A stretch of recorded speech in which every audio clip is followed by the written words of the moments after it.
Alright guys, welcome back to the channel today. Thanks for tuning in. It's your first time, welcome. If it's not, welcome back. Today we're going to be reviewing the Kubota MX6000 tractor. I've had this tractor for about 3 years now, and I just wanted to take a few moments to speak about what I like about it, what I don't like about it, the pros and cons of it. But if you're just interested in, if you should buy one overall, the answer is yes. If you just want to know yes or no, should I buy one, the answer is yes. You can stop watching now. If you want to know the pros and cons, stay tuned.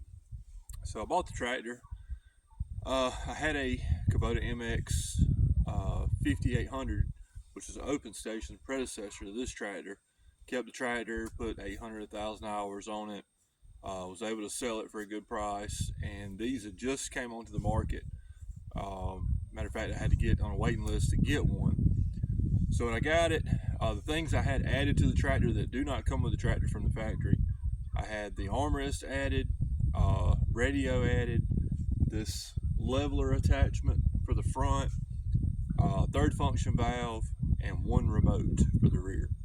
All those things were, for the various tasks I was using it for. I use my tractor more for a front end loader than I do for an actual farm tractor. So I've got probably as many, if not more, attachments for the front as I do for the rear. Now I use it for various different projects. Use it for, of course, bush hogging, disking, tilling, spreading seed. I've got a wood chipper that goes behind it. Also, one of the main reasons I wanted this size tractor is because at the time I was baling hay, and I wanted a tractor that would run a 4x5 hay roller, 8-foot cutter, and pull array, tedder, all those good things. So this tractor will do all those things. Now, as far as being able to use the tractor, the front end loader part, I wanted a tractor that had enough lift capacity that I could carry a roll of hay, I can unload a pallet of material, within reason. The lift capacity, I can't remember what the exact rating on this, but you could expect with a set of pallet forks to be able to pick up about 2,000 pounds if the load is close to the pivot point on the bottom of the forks. Other attachments I use for the front of mine, I've got a hay spear, I've got a grapple. That, hands down, if you've got land, the best money you can spend is on a grapple. I've got the bucket that goes with it. I've got a open bottom rock bucket. I've got the pallet forks, of course, and also one of the coolest things that I really didn't know the tractor would run is I've got a sweeper bucket that goes on the front of it. So we do parking lot cleaning sometime, so we can take that attachment, put it on there, sweep all the material up into the bucket, load it onto the dump trailer, and haul it away from the job site. So some of the pros I like about the tractor's hydrostat. You can put anybody on it, and within 5 minutes, they know how to drive it.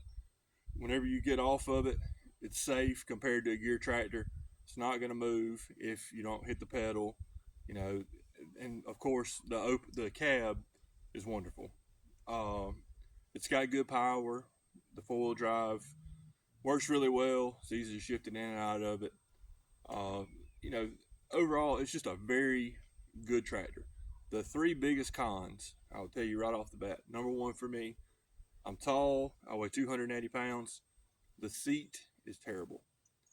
This is my second suspension on this seat, and I just ordered an air ride seat for it. Should be here any day. As soon as that thing comes in, it's going in there. I will do a review, post a video of that separately, because I'm anxious and excited to see how that's going to do. The second, probably biggest gripe I would say, probably for me, is fuel capacity. I think it holds about 8 gallons.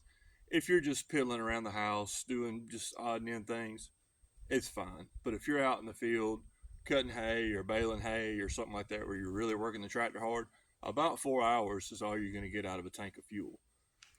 Which is still pretty good, but it's just aggravating how to stop. The third gripe, and I guess this is a first world problem, the air conditioning system on it is good, but not great. If it's really, really hot outside, and you're doing dusty work with it, the condenser gets stopped up really easy. So make sure you carry some way to blow the tractor out if you're going to be out and about bush hogging and it's really dry, or cutting hay or baling hay, or any of those tasks where the radiator is going to catch particles in it to stop it up.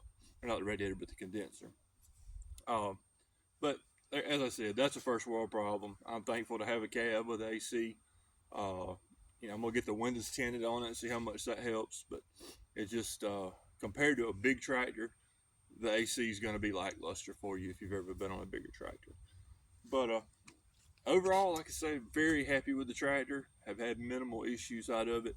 Uh, it's been in the shop a couple times for just little small things. I never had any major engine trouble out of it. I think we were cutting hay with it, and something happened that we broke the output shaft of the PTO shaft. I can't remember if it was this tractor or the 5800. I think it was this one. Had to go in the shop for that, but as I say, overall, very minimal problems and very easy to get the problems fixed whenever it did have to go into the shop. The Kubota warranty took care of it, didn't have any out-of-pocket expenses. Definitely buy the Kubota insurance. If you're going to finance the tractor, please do yourself a favor and buy the Kubota insurance. I had 2 back windows knocked out of mine. It was $1,000 each time. I paid the deductible. They did all the work, dropped it off, picked it up, no issue. So definitely well worth the money on that. Quick walk around of the tractor, show you a few of the features of it. I chose the R4 tires on mine. These tires have about 1,200 hours on them, and you can see they're still in really good shape.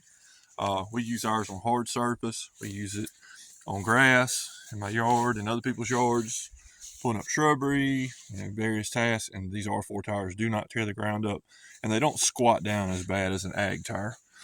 As I said, I had the third function remotes put on mine where you can hook a grapple, or as I said, I use a sweeper bucket on mine. This is that leveling rod I was talking about. You can see from the tractor when it falls into this groove right here, that tells you that your bucket is level and that you're ready to dig. You're not gonna dig up too much or actually just be sliding across the ground. I'll show you the inside of the cab. Mine is dirty. This tractor should be if they're used. I'll show you the issue I'm having with my seat though.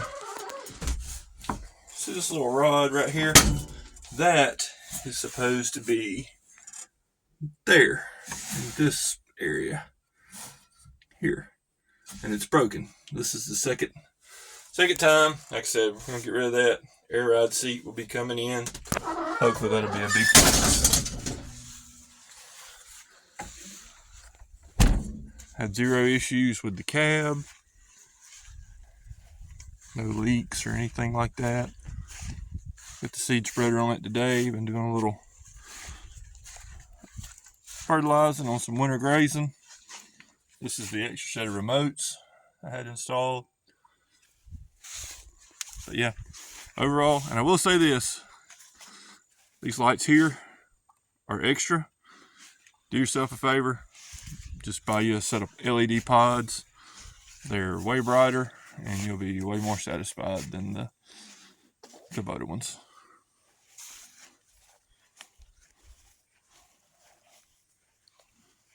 That's it, guys. Thanks for watching.